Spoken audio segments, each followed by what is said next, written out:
निवेदन है सब हिंदू एक हो जाओ और पत्थर मारने वालों के घर पर बुलडोजर चलवाओ।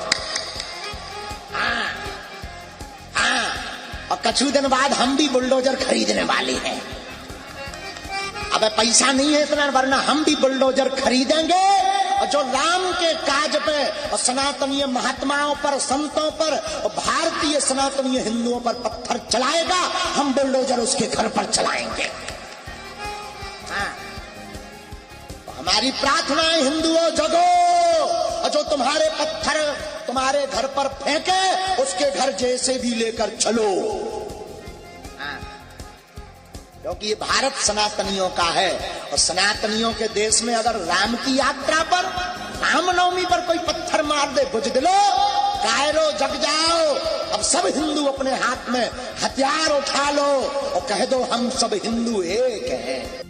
कई सारे लोग, महमूद मदनी हो चाहे तमाम सारे लोग कह रहे हैं कि ये देश इस्लाम का है। आपको लगता है कि देश इस्लाम का है? वो तो इधर उधर से ये आवाज आने लगी। तो एक बात और बोली कि ओम वाली बात है। हाँ। क्या बोला था? बोली उन्होंने बोला कि ओम और अल्लाह एक है। आपको लगता है ये? आप क्या कहते हैं? याद आ गया कि वो भी सनातनी थे, क्योंकि ओम कुरान में नहीं है।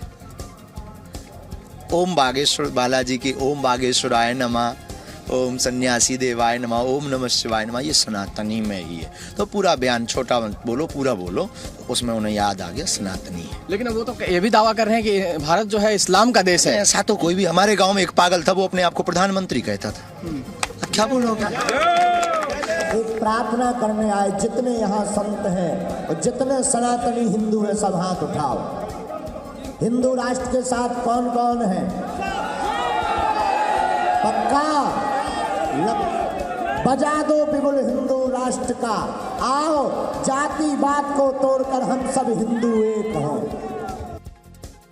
भाव पूर्वक बैठे और यह 7 दिनों तक आप सब यहाँ बागेश्वर धाम पावन तीर्थ में भक्ति के इस महाकुंभ में गोता लगावें। दोनों हाथ उठाकर बोलो बागेश्वर धाम की, अपने अपने मताई बाप की, अन्नपूर्णा मैया की जय, भारत हिंदू राष्ट्र की जय, भारत हिंदू राष्ट्र की जय, भारत हिंदू राष्ट्र की जय। कौन कौन भारत को हिंदू राष्ट्र देखना चाहता है ही है, देखना क्या, घोषणा की बाकी है, अभी तो ये झांकी है। तो एक पार्टी के नेता हैं स्वामी प्रसाद मौर्य, उन्होंने आरोप लगाया ए आप अंधविश्वास फैला रहे हैं, बी आप ढोंगी है, आप पाखंडी है। आपको पता है रामचरितमानस के लिए उन्होंने कहा है या तो इसको बैन कर दो या इसकी चौपाइयां बदल दो। आप इन तीनों बातों पर क्या कहेंगे? मैं चौपाइयों पर बाद में आऊंगा, क्योंकि आपका भी उसके बारे में कोई ना कोई विचार होगा। इन शब्दों पर क्या कहेंगे? अंधविश्वासी, ढोंगी, पाखंडी क्यों हो रहे हैं आप पर ये हमले? अगर अपने बाप को बाप कहना अंधविश्वास है तो उनसे बड़ा कोई अंधविश्वास ही नहीं। हमें तो उनमें अंधविश्वास नजर आता है। अंधविश्वासी का मतलब यह है हम किसी को बुला करके, दबाव दिखा करके या किसी से पैसा ऐड करके किसी के ऊपर वो कर। अच्छा, उन्हें सनातन में अंधविश्वास दिख गया, अन्य पंथों में नहीं दिखा, हलीउल्लाह वालों में नहीं दिखा कि एक व्यक्ति को करंट लगाते हैं 25 गिर जाते हैं। उनमें धर्म नहीं, उनमें उन्हें अंधविश्वास नहीं दिखा। मोरपंख वालों में, केवल सनातन में दिखाई पड़ा। हनुमान चालीसा क्या अंधविश्वास है? और उनके कहने से रामचरितमानस की चौपाइयां बदल ली जाएंगी? ये बेफिजूली की बात है, सस्ती लोकप्रियता पाने का ढंग है।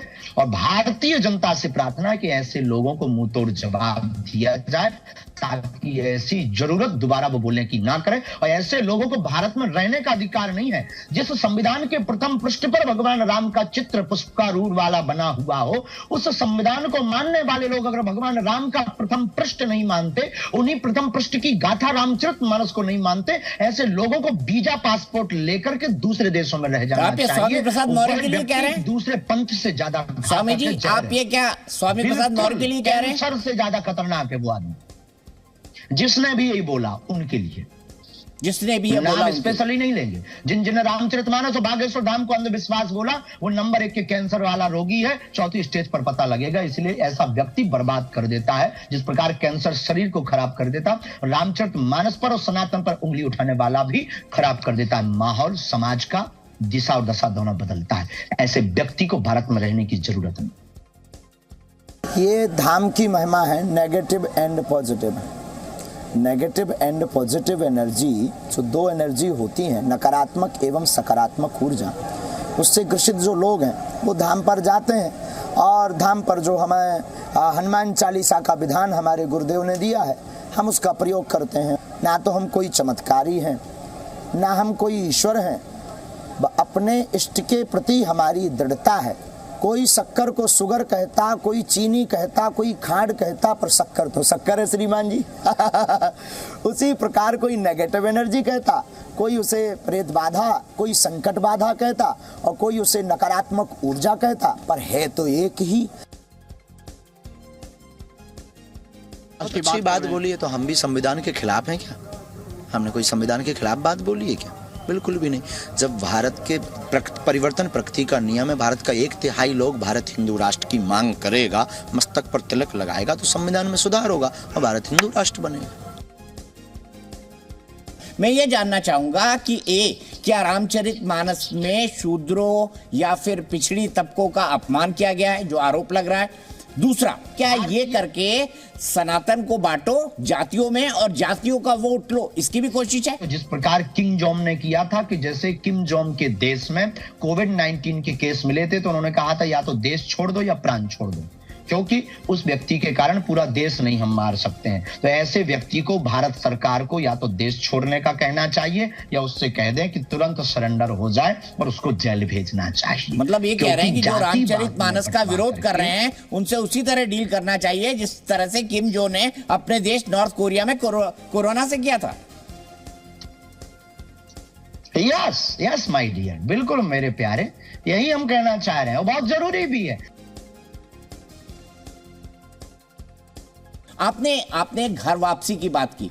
क्यों लगता है महाराज जी आपको कि घर वापसी जैसी चीजों की अब भारत के अंदर जरूरत है, जबकि हर आदमी को यह अधिकार है कि वो जो चाहे धर्म वो स्वतंत्रता एक बार नहीं 1000 बार घर वापसी की आवश्यकता है।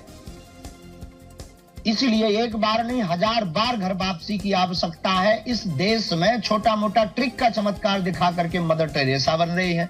इस देश में छोटा मोटा चमत्कार दिखा करके साईं मियां बन रहे हैं। इस देश में छोटा मोटा ट्रिक दिखा करके छोटी मोटी हहुल्ला करवा करके धर्म परिवर्तन भोले भाले लोगों को करवा रहे हैं, सनातन विरोधी काम करवा रहे हैं।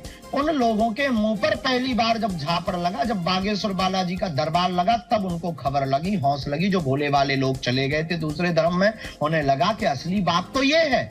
हमने उन्हें बताया कि अपने धर्म में कितनी ताकत है।